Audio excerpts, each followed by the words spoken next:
Hello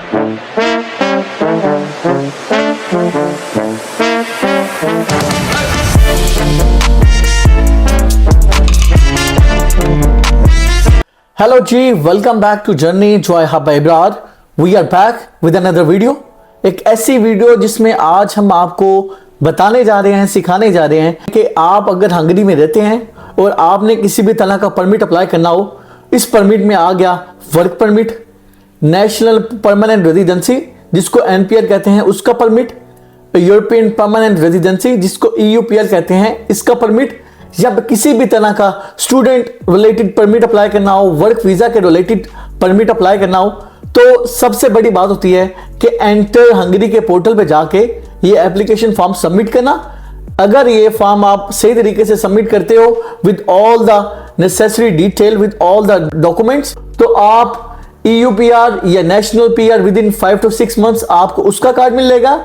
अगर आप work permit की बात करो या स्टूडेंट परमिट की बात करते हो, सेल्फ एम्प्लॉयमेंट से रिलेटेड परमिट की बात करते हो, तो मैक्सिमम आपको 3 से 4 महीने के अंदर वो परमिट मिल जाएगा। तो आपको बताता चलूं कि वीडियो आज बड़ी टू द पॉइंट होने वाली है। हर एक चीज आपको बताया जाएगा कि किस जगह पे, किस फील्ड में क्या लिखना है, कैसे लिखना है और कौन सी इंफॉर्मेशन डालनी है। लेकिन कोशिश करना कि मैं जो इंफॉर्मेशन लिख रहा हूं वैसी बेशक डाल देना, लेकिन बिल्कुल डिटो कॉपी मत डालना, क्योंकि अगर एक ही इंफॉर्मेशन 1000 बंदे डालेंगे तो ऐसे जो है आपके एप्लीकेशन फॉर्म रिजेक्ट होने के चांसेस हो सकते हैं। तो लिहाजा इंफॉर्मेशन को फॉलो करते रहना, जैसा मैं बता रहा हूं वैसे लिखते जाना, क्योंकि हमने जब अपनी नेशनल परमानेंट रेजिडेंसी के लिए अप्लाई किया था तो हमने पिछले साल दिसंबर में अप्लाई किया था। अभी 1.5 से 2 महीने पहले हमें जो है अपनी नेशनल परमानेंट रेजिडेंसी मिली है। तो मैंने सोचा कि जो चीजें, जो मिस्टेक्स हमने की थी, हम उनको आपके साथ शेयर करेंगे और जैसे जो पोर्टल पे एप्लीकेशन फॉर्म हमने सबमिट किया था वैसे आपको सबमिट करना सिखाएंगे, ताकि विद इन स्पेसिफाइड ड्यूरेशन आप अपना परमिट लेने में कामयाब हो जाएं। तो चलो जी गाइस, वीडियो शुरू करने से पहले कुछ इंपॉर्टेंट चीजें हैं, जो पॉइंट्स हैं, आप लोगों से शेयर कर दी जाएं, ताकि आपको वीडियो फॉलो करते हुए, समझते हुए कुछ इशू ना हो। तो सबसे पहले आपको बताते चलें कि ये एंटर हंगरी क्या होता है, एप्लीकेशन फॉर्म क्या होता है, और क्या हमें नेशनल पीआर, ईयूपीआर या वर्क परमिट के लिए अलग अलग एप्लीकेशन फॉर्म जो है सबमिट करवाने होंगे, और इसको कैसे एक्सेस किया जा सकता है गूगल के थ्रू, और इस एप्लीकेशन फॉर्म को सबमिट करने की कितनी फीस है। और सबसे खास बात, अगर यही चीज जो आज मैं आपको इस वीडियो के थ्रू सिखाने जा रहा हूं, बताने जा रहा हूं, यही चीज आप किसी लॉयर के थ्रू करते हो तो वो आपसे कितने चार्जेस ले सकते हैं। तो चलो इन सारे क्वेश्चंस का स्टेप बाय स्टेप जो है आंसर देते हैं। तो सबसे पहले आपको बताता चलूं कि अगर आप हंगरी में रहते हैं और आपने किसी भी तरह का वर्क परमिट उठाना हो, सेल्फ एम्प्लॉयमेंट परमिट उठाना हो, नेशनल पीआर लेनी हो या ईयूपीआर लेनी हो, तो आपको जो है एक एप्लीकेशन फॉर्म जो है सबमिट करना होता है एक हंगरी के पोर्टल पे, जिसका नाम एंटर हंगरी है। अगर आप गूगल पे जाके एंटर हंगरी जो है सर्च करेंगे तो वो जो लिंक है एप्लीकेशन का वो खुलेगा, उस लिंक को आप जाके पढ़ो। अगर नहीं पढ़ सकते, टाइम नहीं है, तो टेंशन नहीं लेनी, आपके राजा भी आपसे हर एक चीज शेयर करेंगे, आपको बताएंगे कि सीधा हम अभी कुछ देर में अपनी स्क्रीन जो है आप लोगों के साथ शेयर करेंगे, हर एक चीज बताएंगे कि कैसे एंटर हंगरी को एक्सेस करना है, कैसे गूगल पे जाके इस एप्लीकेशन फॉर्म जो है इसको ओपन करना है, और किस केस के लिए कौन सा जो है फॉर्म सबमिट करना है, और इस फॉर्म की कितनी फीस होगी। अगर मैं फीस की बात करूं तो आप कोई भी परमिट का जो है ये एप्लीकेशन फॉर्म है सबमिट करेंगे, आपको इसकी 25,000 फौरन जो है वो फीस जमा करानी पड़ेगी। अगर मैं पीकेआर में बात करूं तो ये 25,000 ऑलमोस्ट बनते हैं 20 से 22,000 पीकेआर।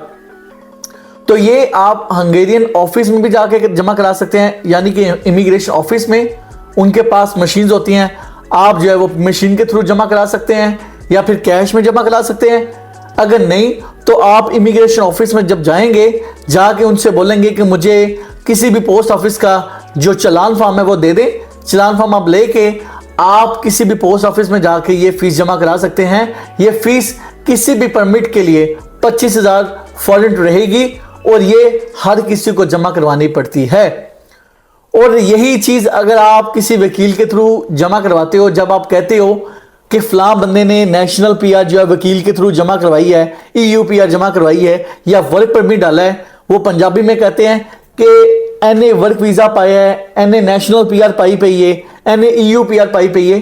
तो वो कुछ नहीं, दरअसल यही एंटर हंगरी का फॉर्म है जो आप नहीं, आपके वकील जमा करते हैं, आपके वकील जो है सबमिट करते हैं। सारी इंफॉर्मेशन, सारे डॉक्यूमेंट्स आपसे लेके वो इस एंटर हंगरी पे जाते हैं, अपने लैपटॉप के थ्रू इस पोर्टल को जो है आपकी इंफॉर्मेशन से फिल करते हैं, आपके डॉक्यूमेंट से फिल करते हैं और फिर इसको सबमिट करते हैं और ऑलमोस्ट आपसे 3 से 5 लाख हंगेरियन फॉरेन जो है इसकी फीस चार्ज कर लेते हैं। अगर मैं पीकेआर में बात करूं तो पीकेआर में 2.5 लाख से 4 लाख पीकेआर जो है इसकी फीस आपसे ले लेते हैं। तो मैं आपको बताता चलूं, मुझे बहुत सारे मैसेजेस आए, अल्लाह की कसम मैं खाने के लिए रेडी हूं कि यार इतने स्वीट मैसेजेस थे और इतने इमोशनल मैसेजेस थे कि बेशक मेरी तबीयत खराब थी पिछले कुछ दिनों से, लेकिन मैंने कहा कि जितनी जल्दी हो सके मुझे चाहिए कि ये वीडियो रिकॉर्ड करूं ताकि वो लोग जो 2024 एंड होने से पहले पहले अपनी ईयू पीआर, नेशनल पीआर या किसी भी तरह का परमिट डालना चाहते हैं वो इस जो है वीडियो को देख लें, इस वीडियो के थ्रू अपना परमिट अप्लाई कर लें, किसी भी वकील के हत्थे ना चढ़े। और अगर आप वकील अफोर्ड नहीं कर सकते तो आपने घबराना नहीं है, हम आपको इस वीडियो में हर एक चीज बताने जा रहे हैं, कहां पे कैसे क्या लिखना है और कौन कौन से डॉक्यूमेंट डालने हैं। आप इस वीडियो के थ्रू अपने नेशनल पीआर, अपना ईयू पीआर, अपना वर्क परमिट, स्टूडेंट परमिट, किसी भी तरह का परमिट अप्लाई कर सकते हैं क्योंकि एप्लीकेशन फॉर्म सब परमिट्स के लिए सेम है। मैं फिर कह रहा हूं, application form for all the permits Hungary के मुताबिक सेम है। अगर आप इस वीडियो को पूरा देखेंगे, इस वीडियो को समझेंगे और इसी वीडियो के मुताबिक अपनी जो फील्ड है, अपना जो परमिट है वो सबमिट करेंगे, मैं आपको छोटी दिलाता हूं कि अगर आपने वर्क परमिट या स्टूडेंट परमिट अप्लाई किया है विद इन 3 to 4 months आपको वो परमिट मिलेगा। अगर आपने नेशनल पीआर या ईयू पीआर जो है वो सबमिट किया है तो वो भी आपको 5 से 6 महीने में कार्ड मिल जाएगा। तो व्लॉग को पूरा देख लेना, अगर पसंद आए तो इसको लाइक, शेयर एंड कमेंट कर देना। तो गाइस कोशिश करना कि ये वीडियो ज्यादा से ज्यादा लोगों तक पहुंचा देना क्योंकि बहुत सारे लोग मुझे जो है रीच आउट कर रहे थे कि काइंडली आप जल्दी से जल्दी वीडियो लेके आए ताकि वो ये वीडियो देख के अपना जो फॉर्म है वो सबमिट कर दें और जल्दी से जल्दी अपना कार्ड लेने में कामयाब हो सकें। बाकी without any further delay, let's get started.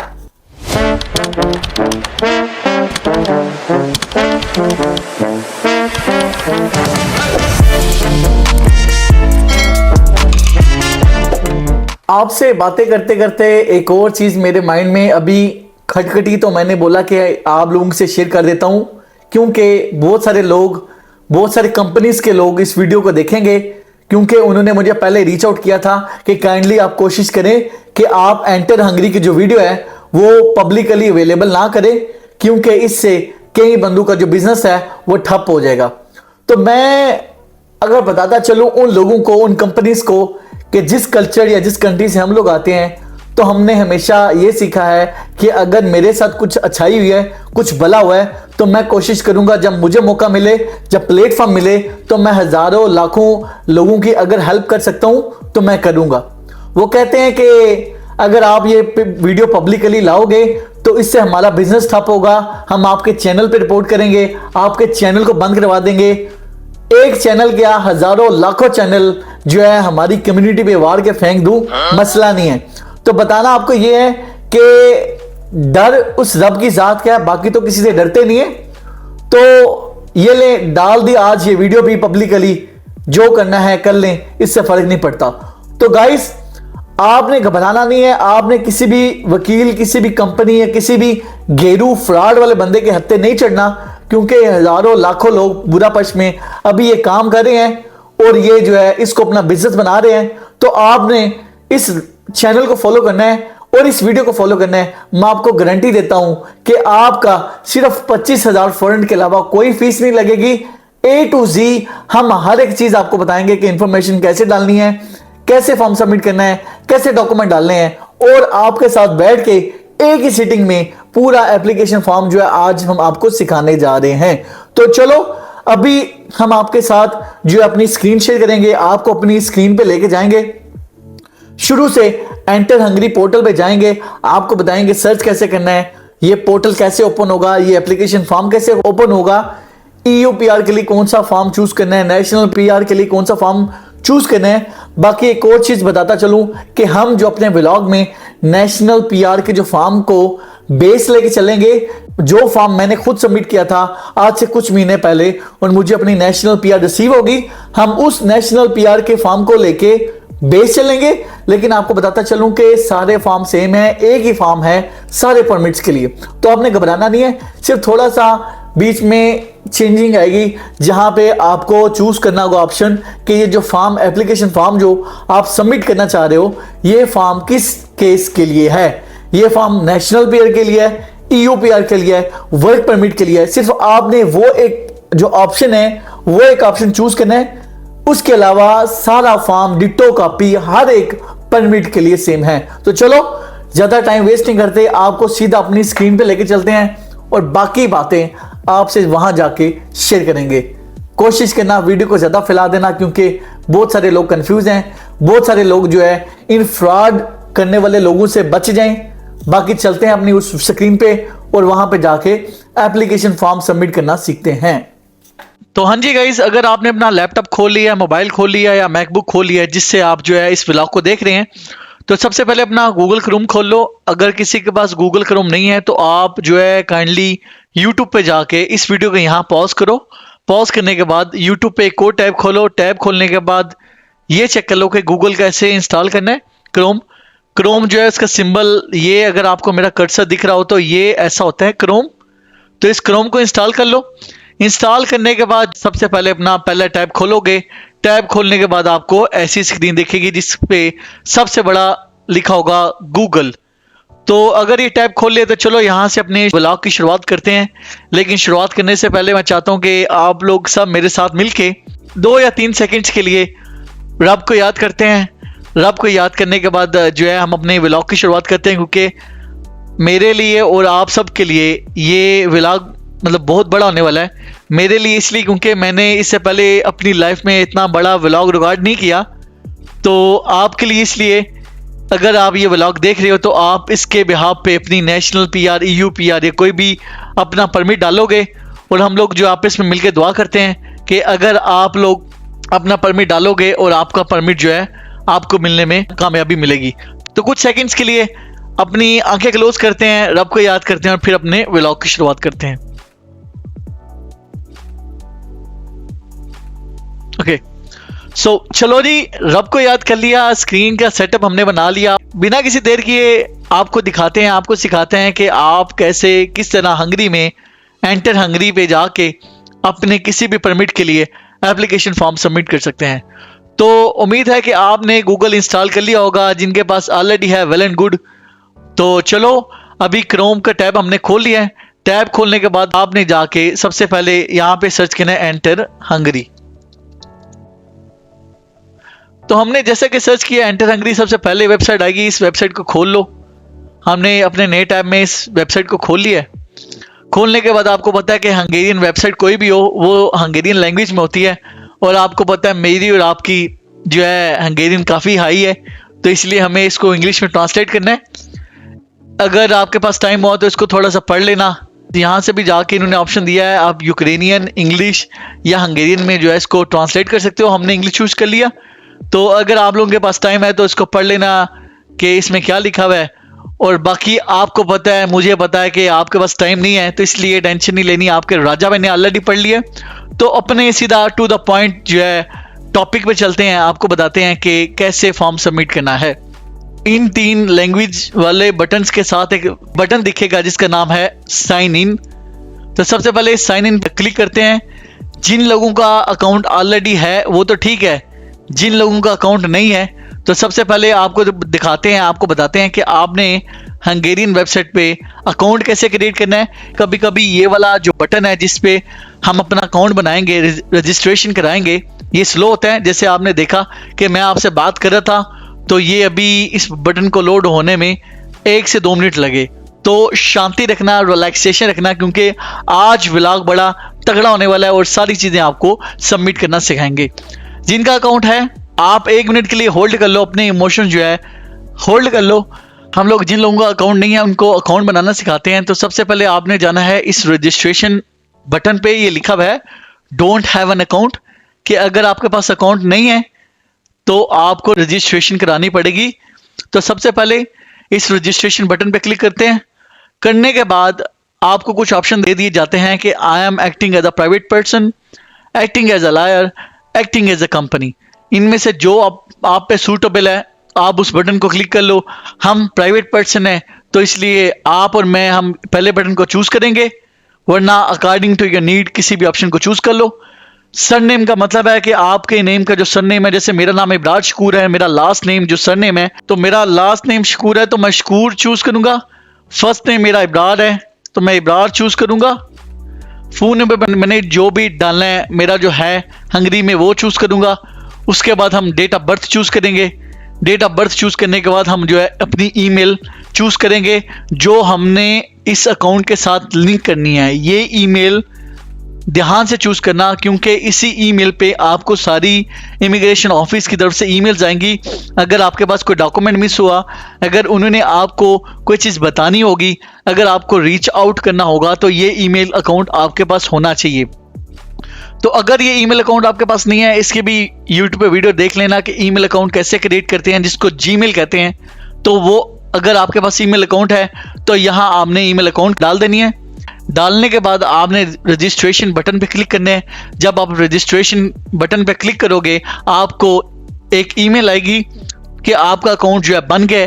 बनने के बाद आपके पास जो है एक टेम्परेरी पासवर्ड आ जाएगा। तो आप जो है इस पोर्टल को बंद कर देना, दोबारा से एंटर हंगरी गूगल पे लिखो। लिखने के बाद ये आपका पोर्टल खुल जाएगा। खुलने के बाद आपने इस पे क्लिक करना है। करने के बाद आपको ये कुछ इंफॉर्मेशन दिखेगी। तो सीधा भी चलते हैं साइन इन पे। साइन इन पे जाके आपने अकाउंट बना लिया है। अकाउंट बनाना हमने सिखा दिया आपको। तो चलो जी अभी लॉग इन करते हैं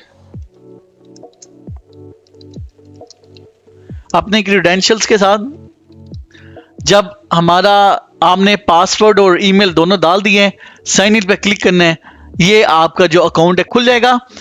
आफ्टर सक्सेसफुली लॉग इन आपको कुछ ऐसा पोर्टल दिखेगा। आपके ये ऑप्शंस दिख नहीं रहे होंगे क्योंकि आपने इससे पहले कोई भी केस नहीं सबमिट किया, तो घबराना नहीं है। आपने आंखें बंद करके सीधी सी बात है इस बटन पे आना है न्यू एप्लीकेशन, इस पे क्लिक करना है। करने के बाद जैसे कि मैंने आपको बताया कि मैं अपनी वीडियो में नेशनल पीआर के केस को एज अ बेस केस लेके यूज करूंगा। बाकी सारी चीजें सेम है। अगर आपने EU पीआर डालनी है, नेशनल पीआर डालनी है, वर्क परमिट डालना है, सब कुछ सेम है। बट एक ऑप्शन जो है मैं आपको दिखाऊंगा वीडियो में कि आपने उसको चूज करना है जो बताएगा कि जो केस आप सबमिट कर रहे हो ये केस किस लिए है। तो अभी हमने नेशनल पीआर के लिए अप्लाई करना है, तो हम जाएंगे, चूज करेंगे एप्लीकेशन फॉर नेशनल, टेम्परेरी और EU रेजिडेंस कार्ड। जिस बंदे ने नेशनल पीआर के लिए अप्लाई करना है, EU पीआर के लिए अप्लाई करना है या रेजिडेंस परमिट के लिए अप्लाई करना है, टेम्परेरी रेजिडेंस परमिट के लिए, तो हम इस ऑप्शन पे क्लिक करेंगे। क्लिक करने के बाद आपने ये इस जो बटन को आपको दिख रहा है, आपने इस पे क्लिक करना है। आपका यूं मेरी तरह एक जो है केस बन जाएगा, आपको केस नंबर असाइन हो जाएगा। फिर आप जो है आपने जाके इसको ओपन कर लेना है। ओपन करने के बाद जो है चलो जी अब एप्लीकेशन जो डिटेल है इसको फिल करना सबमिट करते हैं। जहां पे जो चीज़ रिक्वायर्ड होगी मैं आपको बताऊंगा कि उसको कैसे सबमिट करना है, वरना कुछ अपनी पर्सनल डिटेल है वो आप लोगों के साथ शेयर नहीं करूंगा क्योंकि आपको पता आपके राजा भाई की है, पर्सनल है। तो चलो अभी बिस्मिल्लाह करते हैं और फॉर्म जो है सबमिट करना शुरू करते हैं। जैसा कि आप देख सकते हैं हमने एप्लीकेशन फॉर नेशनल, टेम्परेरी और EU रेजिडेंस कार्ड जो है उसको चूज किया था। ये पोर्टल खुल गया। पोर्टल खुलने के बाद जो है हम नेशनल पीआर के केस को एज अ रेफरेंस केस लेके चलेंगे और चलो अभी एप्लीकेशन फॉर्म सबमिट करना सीखते हैं। तो चलो जी केस हमने चूज कर लिया है। सबसे पहले आता है टाइप ऑफ रेजिडेंस कार्ड कि आप किस तरह के कार्ड के लिए अप्लाई कर रहे हो। अगर आप इसको देखें, एक आपको दिखा रहा है इंटरिम रेजिडेंस कार्ड। अगर आपने टेम्परेरी रेजिडेंस कार्ड के लिए अप्लाई करना है तो आपको ये लगेगा ऑप्शन। अगर आपने नेशनल परमानेंट रेजिडेंसी पिछले साल नेशनल परमानेंट रेजिडेंसी होती थी या रेजिडेंस कार्ड होता था, इस साल इन्होंने नेशनल रेजिडेंस कार्ड कर दिया। तो आपने घबराना नहीं है, ये बिल्कुल सेम है। अगर आप नेशनल पीआर के लिए अप्लाई कर रहे हो तो आपको ये ऑप्शन चूज करना पड़ेगा। अगर आप ईयू पीआर के लिए अप्लाई कर रहे हो तो आपको ये कार्ड लगेगा। तो जैसा कि मैं नेशनल पीआर कार्ड के लिए अप्लाई करना चाह रहा हूँ और वही आपको शो कराना चाह रहा हूँ, इसलिए मैंने इस ऑप्शन को चूज किया। इस ऑप्शन का मतलब है कि मैं इस पूरी वीडियो में जो भी बात करने जा रहा हूँ वो एक सिंगल पर्सन के लिए, एक प्राइवेट पर्सन के लिए जो हंगरी में रह रहा है, जिसको 3 साल पूरे हो गए हैं, वो नेशनल पीआर के लिए अप्लाई करना चाह रहा है, वो एंटर हंगरी पे आएगा। और इस तरह आने वाली वीडियो में जो मैं आपको दिखाने जा रहा हूँ, इस तरह एक बंदा नेशनल पीआर के लिए अप्लाई कर सकता है।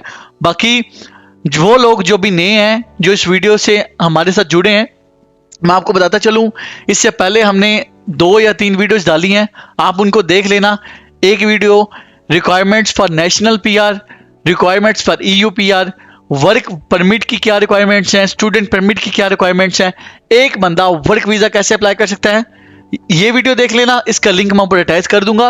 और दूसरी वीडियो हमने बनाई है कि लिस्ट ऑफ डॉक्यूमेंट्स जो आपको किसी भी तरह का परमिट डालना हो, national PR, EU PR, work visa, work permit, तो कौन कौन से डॉक्यूमेंट चाहिए होते हैं, वो हमने पूरा डिटेल और एक्सप्लेनेशन के साथ बताए हैं।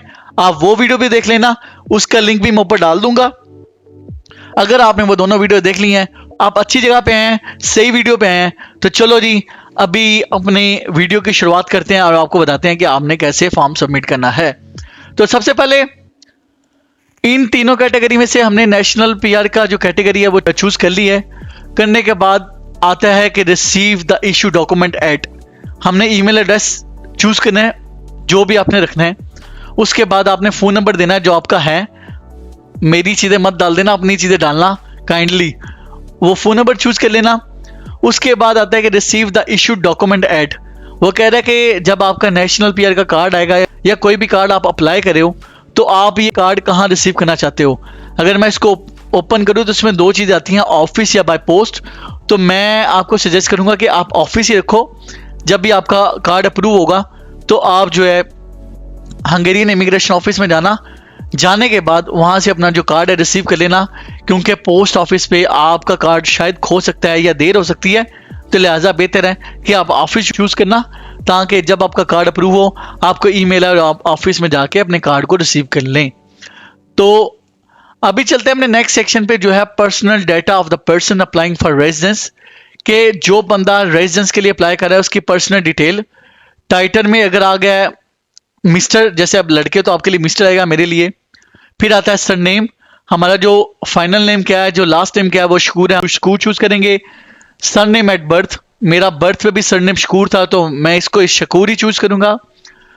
तो अगर आता है मदर्स मेडन नेम, तो अगर आपकी माँ का जो लास्ट नेम है, जैसे मेरी माँ का नाम है बल्कीस अख्तर, तो मैं अख्तर चूज करूंगा।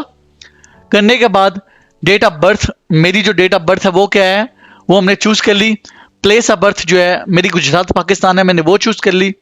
उसके बाद आता है सिटीजनशिप पाकिस्तानी, अगर आपके पास अदर सिटीजनशिप है तो ठीक है, अगर नहीं है तो इसको स्किप कर दो। नेशनैलिटी में आ जाएगा पाकिस्तानी, और अगर आप करंट स्टडीज़ कर रहे हो तो इस पर टिक कर देना, अगर नहीं है तो इसको जो है ना क्लिक करना। क्लिक करने के बाद इन केस अगर आप स्टडी कर रहे हो तो आपके नेम ऑफ इंस्टीट्यूशन आएगा, आपकी डिग्री आएगा, कौन सी आप डिग्री कर रहे हो। डिग्री के 3 लेवल इन्होंने बताए हैं, प्राइमरी, सेकेंडरी, टर्शियरी। प्राइमरी में आता है अगर आप 1 से लेके क्लास 1 से लेके क्लास 8 में पढ़े हो तो वो प्राइमरी काउंट होता है। अगर आप 8 से लेके क्लास 12 तक पढ़े हो तो वो सेकेंडरी काउंट होएगा हंगेरियन लॉ के मुताबिक। अगर आप 12 से ऑनवर्ड यूनिवर्सिटी में पढ़े हो, बैचलर कर रहे हो, मास्टर कर रहे हो या फिर पीएचडी कर रहे हो तो वो टर्शियरी की कैटेगरी में आएगा। तो जैसा कि मैंने अपनी बैचलर डिग्री ख़त्म कर ली थी तो मैं इस ऑप्शन को चूज़ नहीं करूँगा, मैं ये लेके चलता हूँ कि मैं जॉब करूँ, मैं कोई स्टडी नहीं कर रहा, तो इसलिए हमने ये ऑप्शन चूज़ नहीं करना। मैंने बैचलर किया है कंप्यूटर साइंस में, तो मैं टर्शियरी जो है इस ऑप्शन को चूज़ करूँगा। तो चलो जी guys, level of education choose करने के बाद हमारा ये वाला सेक्शन जो है कंप्लीट हो गया। तो अभी चलते हैं अपने नेक्स्ट सेक्शन की तरफ जो इसके राइट साइड पे है। अगर आपको मेरा माउस का कर्सर दिख रहा हो तो इसको फिल करने से पहले मैंने सोचा कि इस पोर्टल के टैब्स के बारे में बात कर ली जाए, क्या पता किसी को इसके बारे में जो है इन्फॉर्मेशन चाहिए हो। और काम आ जाए। तो सबसे पहले आप देखें इस टैब के, इस पोर्टल के ऑलमोस्ट 5 से 6 टैब हैं। अगर मैं वन बाय वन इनको ओपन करूं तो सबसे पहले इंफॉर्मेटिव टैब आता है। इस इंफॉर्मेटिव टैब में कुछ नहीं, उन्होंने कुछ रूल्स वगैरह डिफाइन किए हैं कि अगर जो थर्ड नेशनल कंट्री से आता है वो क्या अप्लाई कर सकता है, और कुछ एक्स्ट्रा इन्फॉर्मेशन लिखी है, पढ़ने की जरूरत नहीं है, अगर टाइम हो तो पढ़ लेना। और जो दूसरा टैब है माई केसेस, इसमें आपका सारा कच्चा जट्ठा लिखा हुआ है। अगर आपने एंटर हंगरी पे कोई भी एप्लीकेशन फॉर्म सबमिट किया है, चाहे वो एड्रेस कार्ड हो, वर्क परमिट हो, नेशनल पीआर हो, जो आपने डाली हो एंटर हंगरी पे इससे पहले, तो वो हो सकता है। जैसे कि आप देख सकते हैं मेरी एक जो एप्लीकेशन है नेशनल परमानेंट रेजिडेंसी, उसका एक लिखा हुआ है, और दूसरा अभी जो मैंने आपको समझाने के लिए नेशनल परमानेंट रेजिडेंसी का जो पोर्टल पे केस खोला वो है, वो दिख रहा है। लेकिन आपने टेंशन नहीं लेनी, अगर आपका दिख रहा है ठीक है, नहीं दिख रहा कोई मसला नहीं, मैंने सोचा कि आपको इन्फॉर्मेशन दे दूं। नंबर 3 पे आता है माई क्लोज्ड केसेस। तो अगर आपने इससे पहले जो केसेस अप्लाई किए हैं वो चाहे अप्रूव हुए हैं या रिजेक्ट हुए हैं, तो वो केस की इंफॉर्मेशन आपको इस टैब से मिल जाएगी। नंबर 4 पे आता है स्टोरेज। स्टोरेज में आपको हर वो डॉक्यूमेंट मिल जाएगा जो आपने आज तक हंगरी के एंटर हंगरी के पोर्टल पे जो अपलोड किया। फॉर एग्जांपल जो भी document, address card, passport, ID card, photo, CV, कुछ भी, तो आपको ये जो है हर डॉक्यूमेंट की इंफॉर्मेशन यहाँ से मिल जाएगी। एक्चुअली हंगेरियन सरकार ये पोर्टल भी कुछ अर्से बाद खाली करती है। आई थिंक इसकी जो ड्यूरेशन है 3 से 4 साल के बाद वो आपको ईमेल आएगी कि आपके एंटर हंगरी पे जो भी डॉक्यूमेंट्स पड़े हैं वो एक किस्म का जीरो हो जाएंगे। हंगेरियन सरकार जो है इस पोर्टल को एम्प्टी कर देगी। अगर आपको कोई डॉक्यूमेंट चाहिए तो आप उसको काइंडली डाउनलोड कर लो। तो ये इसमें स्टोरेज में आपको ये सारे डॉक्यूमेंट्स मिल जाएंगे। प्रोफाइल में ऑफ कोर्स आपकी प्रोफाइल की डिटेल होगी, आपका नाम जो है, आपका number, date of birth, email address, और आखिर पे आपको मिल जाएगा साइन आउट। अगर आप इस साइन आउट पे क्लिक करोगे तो आप इस पोर्टल से चेकआउट हो जाओगे। तो चलो जी, इन सारे पोर्टल्स को बंद करते हैं और बाकी चलते हैं अपने उस फॉर्म फिलिंग पे। तो जैसा कि लास्ट टाइम हमने अपने लेवल ऑफ एजुकेशन से छोड़ा था, अभी चलते हैं टाइटल पे। अगेन आपने यहाँ पे मिस्टर लिखना है। First name as in passport Ibrar आ गया, first name at birth Ibrar आ गया, मदर्स फर्स्ट नेम, मेरी माँ जी का नाम जो है बल्कीस है वो आ जाएगा। Country of birth of course Pakistan आ जाएगा। अगर आप जिस कंट्री से हैं वो आपने वो चूज़ करना है। ये नंबर लिखा हुआ है, आई थिंक ये मिस्टेक है, ये आपका जो है आपकी जेंडर होनी चाहिए, तो आपको मेल चूज़ करना है। अगर आप मेल है, फीमेल है, तो आपको फीमेल चूज़ करना पड़ेगा। बाकी आपको जेंडर आपकी मुझसे ज़्यादा पता होनी चाहिए। जेंडर चूज़ करने के बाद हमें जो ऑप्शन मिलता है वो है प्रीवियस सिटीजनशिप। अगर आपके पास कोई और सिटीजनशिप है तो ठीक है, अगर नहीं है तो आप इसको स्किप कर दो। मैरिटल स्टेटस, अगर आप सिंगल हैं, डाइवोर्स हैं, शादीशुदा, जो भी है, आपने वो ऑप्शन चूज़ कर लेना। हम अनफॉर्चुनेटली सिंगल हैं तो सिंगल चूज़ करेंगे। और उसके बाद वोकेशनल जो क्वालिफिकेशन है कि आप हंगरी में रहते हुए क्या काम करे हो। जैसे कि मैं आईटी कंपनी में जॉब करूँ तो मैंने सिस्टम इंजीनियर चूज़ कर लिया। अगर आप ज़ारा में काम करते हैं, ग्रोसरी स्टोर में काम करते हैं, जो भी है, आपको वो अपना जो स्टेटस है, जो रोल है, वो यहाँ पे मेंशन करना पड़ेगा। उसके बाद level of Hungarian language proficiency. हाँ, आपको पता ही है हमारी जो लेवल है हंगेरियन लैंग्वेज का वो बेसिक है, ज़ीरो तो नहीं है, तो लिहाजा हमें बेसिक चूज़ करना पड़ेगा। बाकी आप अपने हिसाब से लिख लेना, जो आपकी है, एडवांस है, नेटिव स्पीकर है, प्रोफिशेंट है, आपने वो चूज़ कर लेना है। तो गाइज ये वाला जो हमारा सेक्शन है ये कंप्लीट हो गया। तो जल्दी से अभी नेक्स्ट जो है सेक्शन की तरफ चलते हैं, जो है place of residence abroad before arriving in Hungary. ये कहता है कि उस जगह के बारे में बताओ जब आप हंगरी में आने से पहले जिस जगह पे रह रहे थे। जैसे मैं पाकिस्तान में रह रहा था तो मुझे पाकिस्तान के बारे में जो मेरा घर का एड्रेस है वो लिखना पड़ेगा। पोस्ट कोड जो है गुजरात का 10500 है, आई थिंक वो डाल दिया मैंने। कंट्री मैंने पाकिस्तान चूज़ कर लिया। टाउन जो है अपना जो शहर का नाम है गुजरात, वो मैंने डाल दिया। नेम ऑफ पब्लिक प्लेस जो है, यहाँ पे जो मेरी जो गली का एड्रेस है शाहजहांगीर रोड गुजरात बाग बाबा, वो मैंने लिख दिया। उसके बाद टाइप ऑफ पब्लिक प्लेस जो है वो स्ट्रीट चूज़ कर लेना। हाउस नंबर है वो लिख देना, बिल्डिंग नंबर है वो लिख देना, स्टेयर केस अगर जिस फ्लोर पे आपका घर है वो लिख देना। फिर फ्लोर आया तो फ्लोर, अगर आप अपार्टमेंट्स में रहते हो तो जो अपार्टमेंट आपका है जितने फ्लोर नंबर पे है आपने वो मेंशन कर देना है। उसके बाद आपने अपने घर का जो डोर नंबर है वो मेंशन कर देना है। तो ये हो गया हमारा पर्सनल डिटेल, जो हम आउटसाइड हंगरी हमारा जो घर है उसके बारे में। अभी चलते हैं passport details of the applicant. वो बंदा जो एप्लीकेशन फॉर्म सबमिट कर रहा है उसकी पासपोर्ट डिटेल क्या है। तो सबसे पहले हमने पासपोर्ट टाइप चूज करना है। जैसा कि हमने पासपोर्ट जो है अपनी गवर्नमेंट से लिया, अपने होम कंट्री से लिया, हमारा रेफ्यूजी स्टेटस नहीं है, हमने माइग्रेशन नहीं की, तो इसलिए आपने ऑफिशियल पासपोर्ट चूज कर लेना है। उसके बाद आपने पासपोर्ट नंबर डाल देना है यहाँ पे, जो आपका होगा इशूइंग कंट्री, जिस कंट्री से आपको ये पासपोर्ट मिला है। जैसे मुझे पाकिस्तान से मिला है तो मैंने पाकिस्तान चूज कर लेना है। उसके बाद इशूइंग टाउन, जो सिटी जहाँ से आपने अपना पासपोर्ट लिया था, जैसे मेरा गुजरात है तो मैं यहाँ पे गुजरात लिख दूंगा। डेट ऑफ इशू, ये आपके पासपोर्ट पे लिखा होगा जब आपका पासपोर्ट जो इशू हुआ था, वो डेट आपने यहाँ पे लिख देनी है। और साथ ही साथ आपको एक्सपायरी डेट भी वहाँ से मिल जाएगी, आपने वो जो एक्सपायरी डेट है वो भी यहाँ पे मेंशन कर देनी है। बाकी ये वाला ऑप्शन आपके लिए नहीं है अनटिल अनलेस अगर आपका रिफ्यूजी स्टेटस है या आपने अपनी कंट्री को छोड़ के किसी और कंट्री में या हंगरी में रिफ्यूजी स्टेटस पे आप रह रहे हो, तब आपने चेक करना है, वरना ये ऑप्शन आपको चेक करने की जरूरत नहीं है, तो उसको ऐसे ही छोड़ दो। अभी चलते हैं नेक्स्ट सेक्शन पे, जो है details related to staying in Hungary. कहता है कि start date of your uninterrupted lawful stay in Hungary, कि जब आप हंगरी में आए थे आपने वो डेट लिख देनी है। उसके बाद जो आपको वीज़ा मिला था, वीज़ा नंबर होता है, आपको अपने पासपोर्ट पे जो वीज़ा लगा हुआ है वहाँ से मिल जाएगा, आपने वो वीज़ा नंबर यहाँ पे लिख देना है।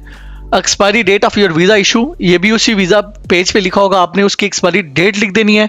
उसके बाद do you have a residence permit, yes इसको टिक कर लेना। नंबर ऑफ रेजिडेंस परमिट, जो रेजिडेंस परमिट है हंगरी ने आपको दिया है, आप अभी जिस बिहाफ पे हंगरी में रह रहे हो, आपने वो नंबर है परमिट का वो लिख देना है। आपको ये नंबर परमिट के राइट साइड पे जो टॉप पे नंबर लिखा होता है वो आपको जो है यहाँ पे डालना है। उसके बाद आपके परमिट की जो एक्सपायरी डेट है वो आपने यहाँ लिख देनी है।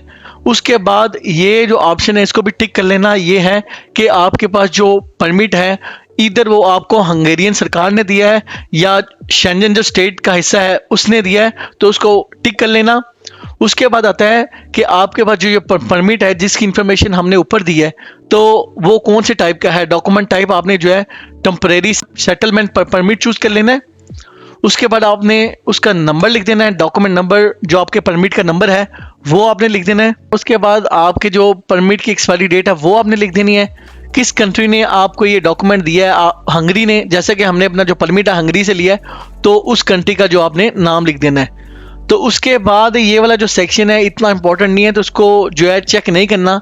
तो चलो जी गाइज, यहाँ तक हमारा जो फॉर्म है do you have an ID document, यहाँ तक हमने अपना जो फॉर्म है वो सारा सबमिट कर लिया है। कोशिश करना कि हर वो चीज़, हर वो डिटेल जो मैं आपको बता दूँ वैसे ही भरना, वैसे ही फिल करना, कुछ एक्स्ट्रा वैल्यू ना डालना, कुछ गलत इन्फॉर्मेशन ना डालना, क्योंकि आपकी नेशनल पीआर का इशू है, आपकी नेशनल पीआर का केस है, वो हर एक चीज़ चेक करते हैं। आगे बढ़ते हैं तो आगे जो आता है हमारे पास number of days spend abroad in the year before submitting the application. इसका मतलब ये है कि वो कहता है कि एप्लीकेशन फॉर्म सबमिट करने से पहले अगर आप हंगरी से बाहर किसी और कंट्री में रुके हो तो आपको उसकी इंफॉर्मेशन बतानी है कि वो कौन सा साल था जिसमें आप उस कंट्री में गए हो और कितने दिन थे आपने उस कंट्री में गुजारे हैं। ये सेक्शन बहुत ज़्यादा इंपॉर्टेंट है। वो किस लिए अभी मैं आपको बताता हूँ। इस सेक्शन की वजह से मेरे एक दोस्त की नेशनल पीआर का जो केस था वो कैंसिल हो गया, तो लिहाजा आपने इस सेक्शन को बड़े ध्यान से फिल करना है। तो मैं आपको बताता चलूं कि हंगेरियन लॉ के मुताबिक ये रूल है कि आप हंगरी से बाहर 180 दिन यानी कि 6 महीने किसी और कंट्री में कंटिन्यूसली रह नहीं सकते। इसका क्या मतलब हुआ? हंगेरियन लॉ ये कह रहा है कि कोई भी इंसान जो हंगेरियन परमिट को होल्ड करता है, चाहे नेशनल परमिट हो, वर्क परमिट हो, रेजिडेंस परमिट हो, वो हंगरी के बाहर किसी और कंट्री में जो है 180 दिन यानी 6 महीने उससे ज़्यादा कंटिन्यूसली नहीं रह सकता। अगर आप लेट्स से 90 दिन रहते हो, 90 दिन के बाद आ जाते हो, तब भी फाइन है। अगर आप 150 दिन रहते हो, 150 दिन गुजार के फिर आ जाते हो वापस, वो भी फाइन है। ये है कि अगर किसी सिचुएशन में आपको 180 दिन से ज़्यादा यानी कि 6 महीने से ज़्यादा किसी और कंट्री में टाइम स्पेंड करना है, इस सिलसिले में आपको हंगेरियन इमिग्रेशन ऑफिस को इन्फॉर्म करना पड़ेगा कि हमारी ये मजबूरी है, ये सिचुएशन है, इस वजह से हमें 180 दिन यानी कि 6 महीने से ज़्यादा हंगरी से बाहर स्टे करना पड़ेगा। वरना अगर वो चेक कर लें और आप जो है वाकई 180 दिन से ज़्यादा स्टे करेंगे तो आपका जो केस है वो कैंसिल हो सकता है। तो लिहाजा अभी इस सेक्शन को फिल करते हैं। सबसे पहले वो कहता है कि number of days spend abroad in the years before submitting the application, कि आप एप्लीकेशन सबमिट करने से पहले किसी और कंट्री में रुके हो बाहर अब्रॉड, तो उसका साल लिख दो। जैसे मैं अभी 2024 है, मैं 2023 में जो है पाकिस्तान गया था, एग्जांपल दे रहा हूँ, तो मैंने उसका साल लिख दिया 2023। उसके बाद मैंने जितने दिन उस कंट्री में स्पेंड किए हैं, कोशिश करना कि 180 दिन से ज़्यादा ना हो। बाकी अगर आप एक से ज़्यादा कंट्रीज में रहे हो तो उसी तरह आपने साल और दिन जो है बता देने हैं। लेकिन मेरे केस में मैं सिर्फ पाकिस्तान गया था, तो मैंने 1 साल लिखा और उसी मतलब आई थिंक 53 दिन मैंने जो है अपने पाकिस्तान कंट्री में स्टे किया था, तो मैंने वो लिख के बाकी ये सारी चीज़ें ब्लैंक छोड़ दी थी। तो इससे हमारा जो ये सेक्शन है कंप्लीट होता जाता है। अभी बढ़ते हैं अपने नेक्स्ट सेक्शन की तरफ, जो है circumstances allowing the positive assessment of the application. तो ये है कि ये तीनों ऑप्शन हमारे से कनेक्टेड नहीं है, आपने इनको चेक नहीं करना, लेकिन मैं फिर भी आपको बता देता हूँ। पहला ऑप्शन उन लोगों के लिए जो फैमिली रीयूनिफिकेशन पे जो है परमिट लेके हंगरी में रह रहे हैं, अगर आपका वो केस है तो आपको टिक करना पड़ेगा। और दूसरा ऑप्शन है कि information on farmer Hungarian citizenship, ये भी हमारे से कनेक्टेड नहीं है, इसको भी अनचेक रखना है। उसके बाद अगर आपका कोई अबाउ जदाद या आपकी फैमिली में से उसके पास हंगेरियन सिटीजनशिप थी, तो वो जो है इसको टिक करेगा, वरना ये भी ऑप्शन हमारे से कनेक्ट नहीं है। तो इन तीनों ऑप्शंस को आपने कंप्लीटली खाली छोड़ देना है। आगे बढ़ते हैं, तो आगे हमारे पास सेक्शन आता है data of current place of residence in Hungary. तो वो कह रहा है कि अभी जब आप हंगरी में स्टे कर रहे हो, आप हंगरी में किस जगह पे स्टे कर रहे हो उसका एड्रेस आपको मेंशन करना पड़ेगा। सबसे पहले आपको पोस्ट कोड डालना पड़ेगा। टाउन जो है बुदापेस्ट लिखना पड़ेगा। मैं बुदापेस्ट में रहता हूँ तो मुझे बुदापेस्ट लिखना पड़ेगा। डिस्ट्रिक्ट जो आपका है, बुडापेस्ट में मैं 6 डिस्ट्रिक्ट में रह रहा हूँ, मुझे 6 लिखना पड़ेगा। नेम ऑफ पब्लिक प्लेस, जो आपकी स्ट्रीट का नाम है, आपको वो लिखना पड़ेगा। टाइप ऑफ पब्लिक प्लेस, उत्साह मेरी स्ट्रीट है तो मुझे उत्साह जो है यहाँ पे चूज करना पड़ेगा। हाउस नंबर बताना पड़ेगा। बिल्डिंग नंबर लिखनी पड़ेगी। स्टेयर केस, जो आपका कौन से फ्लोर पे आपका अपार्टमेंट है वो आपको बताना पड़ेगा। ये आपको फिर फ्लोर नंबर यहाँ पे बताना पड़ेगा, कौन से फ्लोर पे आपका अपार्टमेंट है। उसके बाद आपको डोर नंबर बताना पड़ेगा। उसके बाद type of place of residence, मैंने प्राइवेट अकोमोडेशन चूज किया कि मैंने यहाँ के जो ऑनर है उससे घर लिया है, मैंने कोई कमर्शियल जगह पे घर नहीं लिया। तो आपको हमेशा प्राइवेट अकोमोडेशन चूज करनी है। अगर आप प्राइवेट अकोमोडेशन चूज करते हो तो आपको लीगल टाइटल ऑफ रेजिडेंस आपका क्या है, आप यहाँ पे एज अ टेनेंट रह रहे हो। टेनेंट के अलावा अगर आपने ये घर बाय कर लिया है, ऑनर हो, तो आपने ऑनर चूज करना है। ये ऑप्शन फिल करने के बाद अगर आप हंगरी में एज अ रेफ्यूजी रह रहे हो या आपने माइग्रेशन करके हंगरी में जो है आके कोई परमिट लिया है, तो आपको ऑप्शन टिक करना है, वरना इस ऑप्शन को आपने खाली छोड़ देना है। तो गाइज चलो जी आगे बढ़ते हैं। आगे हमारे पास फिर आता है कि details of your future place of residence in Hungary. तो जैसा कि हमने अभी ऊपर इससे पहले हंगरी की डिटेल दी है कि हम हंगरी में कहाँ रह रहे हैं। अगर आपको पता है कि आपने इस लोकेशन को छोड़ के फ्यूचर में कहीं और मूव करना है, तो आपने वो डिटेल डालनी है। मेरे केस में मैं सेम ही घर में रुकूंगा, तो मैंने वही सेम पोस्ट कोड लिखना है, डिस्ट्रिक्ट लिखना है, टाउन लिखना है, नेम ऑफ पब्लिक प्लेस लिखना है, टाइप ऑफ पब्लिक प्लेस लिखना है, हाउस नंबर लिखना है, बिल्डिंग नंबर लिखनी है, स्टेट केस लिखना है, फ्लोर जो है जिस फ्लोर पे मैं रहता हूँ वो लिखना है, डोर नंबर लिखना है। उसके बाद legal title of residence tenant लिखना है, क्योंकि मैं एज अ रेंटल कॉन्ट्रैक्ट की बेस पे इस घर में रह रहा हूँ। तो इसके बाद हमारे पास जो ऑप्शन आता है वो है number of person staying in the same flat together with the applicant, कि जो बंदा एप्लीकेशन फॉर्म सबमिट कर रहा है उसके अलावा उस घर में कितने बंदे रहते हैं, तो आपने उस नंबर को मेंशन यहाँ करना है। Number of rooms use exclusively by the applicant, applicant कितने जो रूम है उस घर में यूज कर रहा है, मैं जैसे एक यूज करूँ तो मैं एक चूज करूंगा। Floor area of the room, आपके रूम का साइज कितना है स्क्वायर मीटर में, आपने वो लिख देना है। जैसे मेरे रूम का 23 है तो मैं 23 लिखूंगा। उसके बाद floor area of the property, property का साइज कितना है वो भी आपने यहाँ पे लिख देना है अगर आपको पता है। उसके बाद for how long you are allowed to stay in the flat, मैंने लिखा है क्योंकि मेरा 1 साल का फिक्स कॉन्ट्रैक्ट है तो मुझे जो है फिक्स कॉन्ट्रैक्ट चूज करना पड़ेगा। अगर आपके केस में इनडेफिनेट पीरियड का जो कॉन्ट्रैक्ट है तो आपको ये वाला ऑप्शन चूज करना पड़ेगा। अगर मैंने फिक्स कॉन्ट्रैक्ट चूज किया तो मुझे ये बताना है कि मेरा जो कॉन्ट्रैक्ट है वो कब खत्म हो रहा है, तो लिहाजा आपको वो वाली डेट यहाँ पे मेंशन करनी पड़ेगी। उसके बाद आता है sources of livelihood in Hungary, कि आपका जो सोर्स ऑफ इनकम है, आप हंगरी में कैसे रह रहे हो, आपको वो चूज करना है।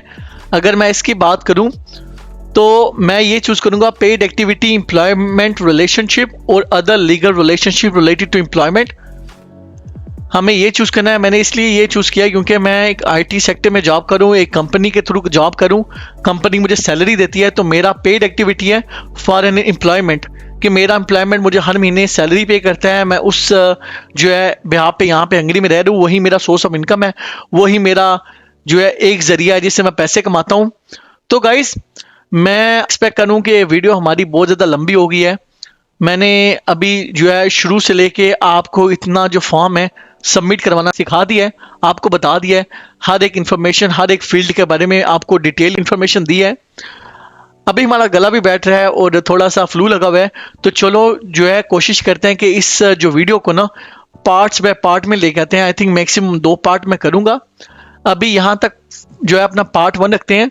एक और चीज़ मैं आपको बताता चलूँ कि जितना फॉर्म आपने सबमिट कर लिया है, ये आपने सेव का बटन लाजमी दबाना है, क्योंकि वो जो आपका फॉर्म आपने वैल्यूज फिल की हैं, आपकी वो जो वैल्यूज हैं वो सबमिट हो जाएं, वो सेव हो जाएं।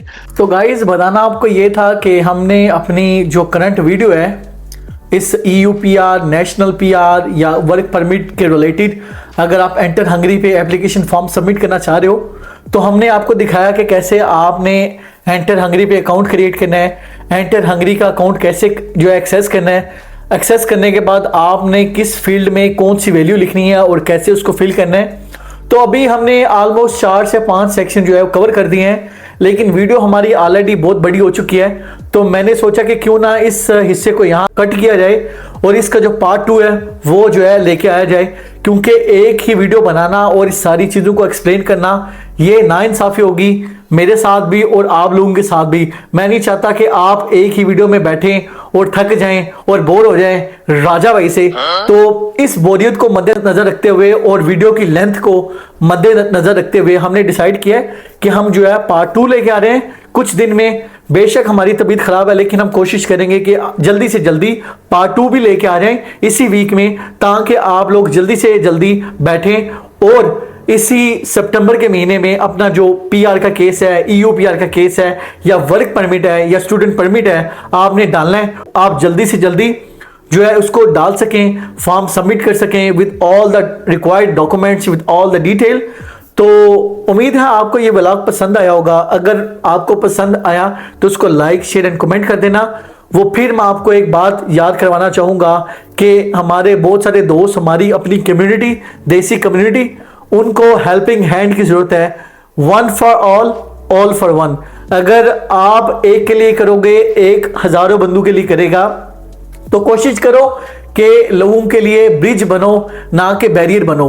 तो हमने जितना हम कर सकते थे हमने किया, आप लोगों को सारी चीजें बता रहे हैं, आपका हाथ पकड़ा के आपको जो फॉर्म सबमिट करवाना सिखा रहे हैं। तो आपसे ये रिक्वेस्ट है कि आप इस वीडियो को ज्यादा से ज्यादा शेयर करना, चैनल को लाजमी सब्सक्राइब कर लेना, क्योंकि हम इसी तरह की अच्छी से अच्छी वीडियोस जल्दी से जल्दी लेके आएंगे। तो तब तक के लिए अपना ख्याल रखना। Take care of your loved ones before it's too late, and don't forget के be the bridge but not the barrier.